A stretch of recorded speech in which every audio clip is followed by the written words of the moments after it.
Well, it's a beautiful good evening to everybody. It's just gone 6 o'clock, and you can see here I've been working on something on my laptop today, and I'm taking this into the printers because what I've been doing, as it's turned out to be such a grey and wet and cold day, I've decided to take up the challenge that quite a few of you have sent me via email over the past couple of years, ever since I came out with this little saying, "Plant like your life depends upon it, for it does." Anyway, I've decided to make a bumper sticker, and it'll be a proper, a vinyl stick-on bumper sticker that won't come off easily in the rain and stuff like that. And so this is my design for it. That's it roughly. I might just sort of tweak it a wee bit.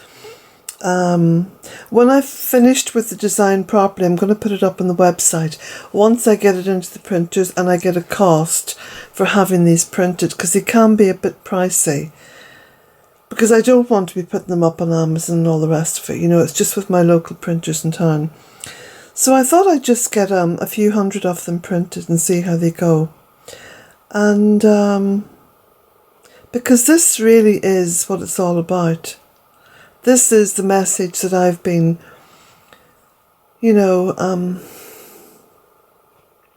just repeating over and over again. Plant. Plant like your life depends upon it, for it does. In my view, that's the only message that we need to really do something about, to act on, So I thought it would make an excellent bumper sticker because it would get people thinking. And it's not about telling people what to do, it's about raising people's awareness and raising their consciousness.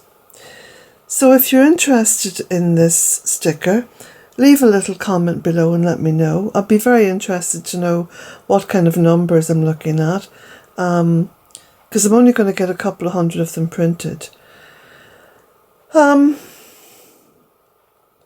I don't know what cost it's going to come in at. I haven't got a clue just yet, but I will put all that up on the website once I know. And as usual, I'll try to include, I will include postage. I don't like putting anything up and then saying, oh, postage is extra, and because you live in Zanzibar, it's going to be very expensive. So, as with everything from Bealtaine, postage will be included, and it'll just be a one-off price. And of course, much less if you have it. If you have it put in with a book or a map. So I can imagine anyway. I will have to do all the kind of weighing and everything to make sure it comes within the limits, because the postage service here in Ireland is all about weights and sizes and stuff, much like everywhere else, I expect. Anyway, be interesting to hear feedback. Be very interesting to hear that. And I was also thinking about getting a goddess bumper sticker done as well. So, again, any comments on that? Now, I spoke with Aidan in the printers today, the gorgeous Aidan, and we're organising, because he's doing the sort of putting it all together stuff. I'm choosing the photographs and writing out the text, and we're kind of collaborating on it. So, hoping to have the calendar out by next week. All right. So at this point, of course, the bumper stickers will probably be coming in at the same time. So you can always have a bumper sticker put in with your calendar, and I'll come up with some kind of an offer for that. So it's all very exciting. Lots and lots of stuff happening. lots of work that I'm involved in, and so on and so forth. Now, I think I'll just take you outside because, you know, I've been going a wee bit stir crazy today. Let's just see out the window here.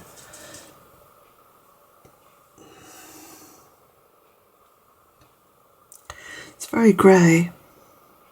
Of course, the nights are drawing in now, anyway.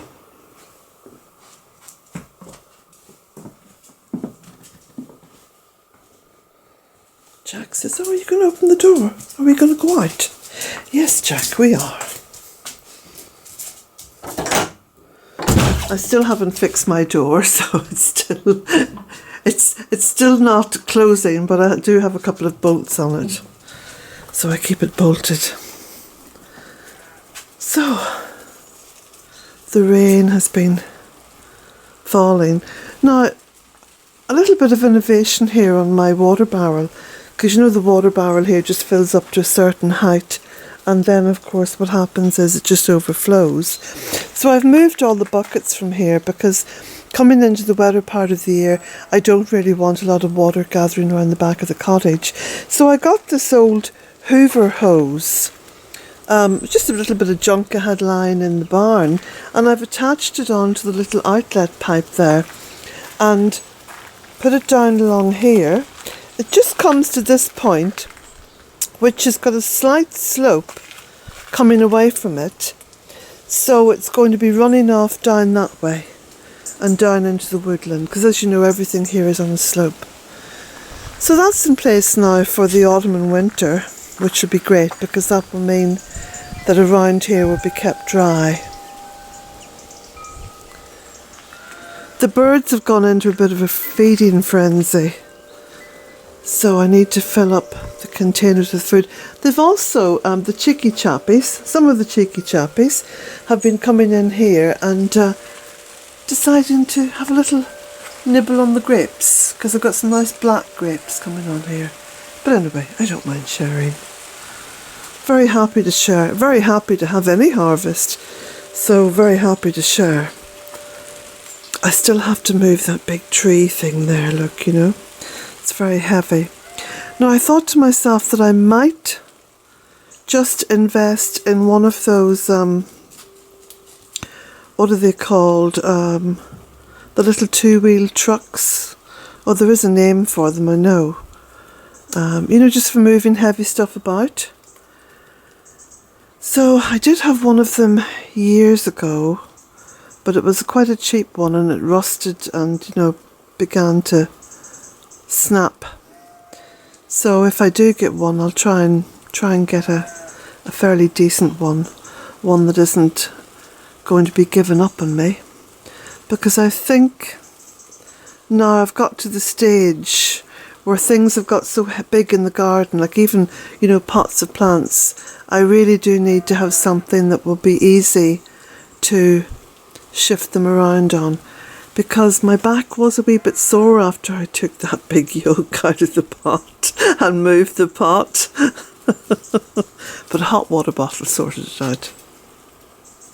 Oh, by the way, if there's any advice I can give you at all on health and well-being, other than the obvious stuff that I'm always talking about, mind your back. And just for sheer comfort, take a hot water bottle to bed with you at night and put it into the small of your back, because it will relax your entire nervous system and allow you to fall into a beautiful, comfortable, deep sleep. And I'm sure that that's better than any amount of sleeping tablets or pills or anything, you know. And I can't stress that enough, to really make your bedroom a comfortable place, a place of refuge, a place of sanctuary, and the old-fashioned things that you can do to make yourself comfortable. Like at the moment I have a shawl on, look, I've got this beautiful shawl on, and it's so warm. I think it's alpaca or something. It's very, very warm. But yeah, just to have those, good sheets during the winter. Brushed cotton is beautiful. Put a blanket underneath the sheet that you lie on. Make sure your sheets and your covers are changed regularly, because there's nothing more beautiful and nourishing to your soul than to step into a freshly made bed that's all comfortable and fluffy and lovely. Get yourself a nice tray to sit on your bed. Like, you can get these little trays with the little fold out legs on them, and that way then you can bring your tea or your cocoa or your hot chocolate or whatever it is, and your little bit of toast or whatever. You can bring that into bed with you, so you can prepare for bed, prepare to make yourself comfortable. And lots of beautiful woolen blankets. Dwayne sent me the most gorgeous thick woolen, trying to remember, it was a Navajo Indian design, but a Native American design on it. Just gorgeous. Well, that's my go-to comfort zone for when the winter really sets in and gets cold. And good lighting. So make sure you have, nothing too bright and stark, something nice and muted. And if you have a lamp that is bright and stark, just get a lower wattage bulb. You don't need to have bright lights around you at night.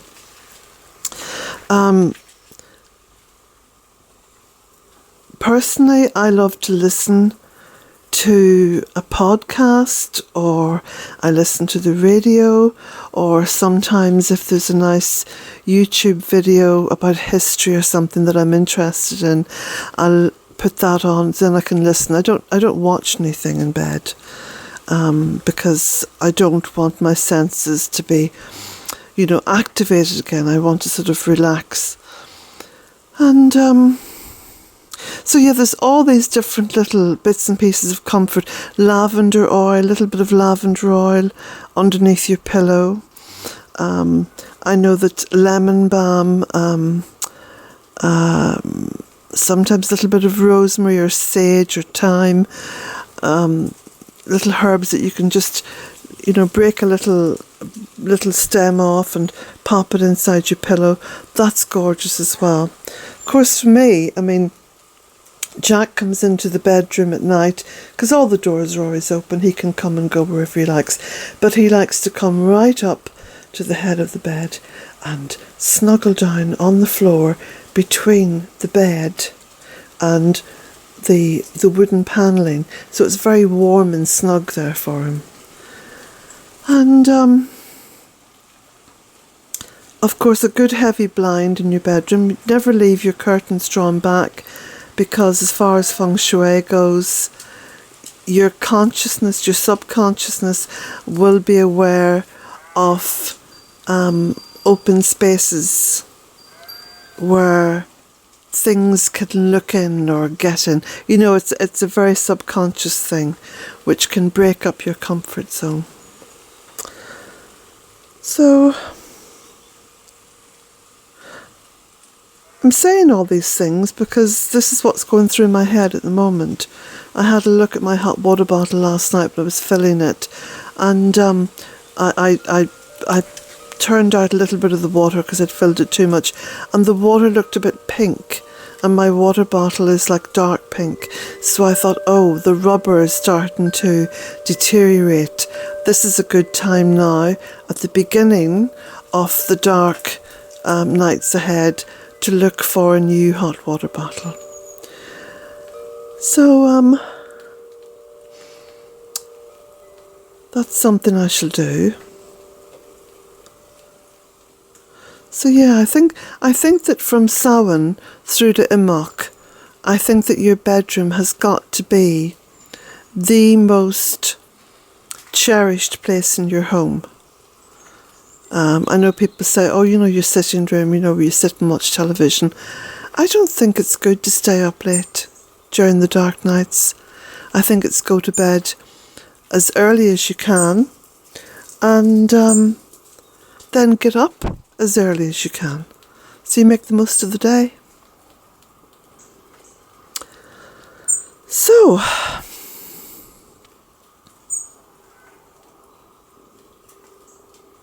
I must fill up the bird feeders. Okay, that's something I'm going to do. So I shall get on and do that.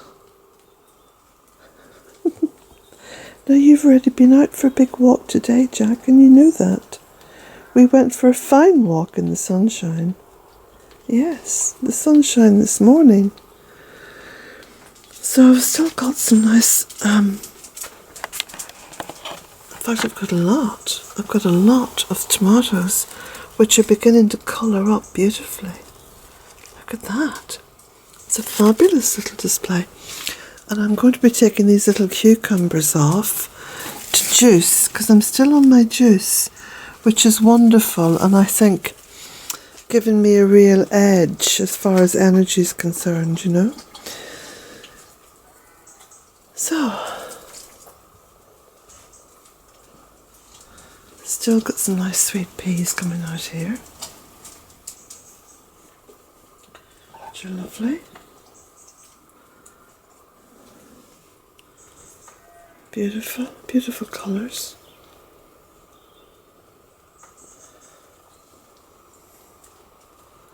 A sort of two-toned purple, aren't they?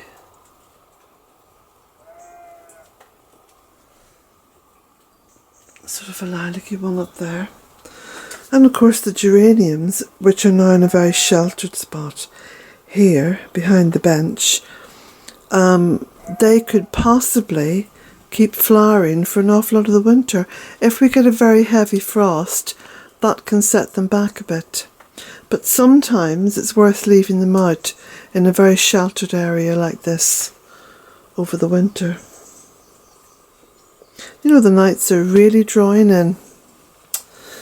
Okay, so on that note, I shall go and load this up. My word, it's 17, getting on for 18 minutes long. Blessings to you all.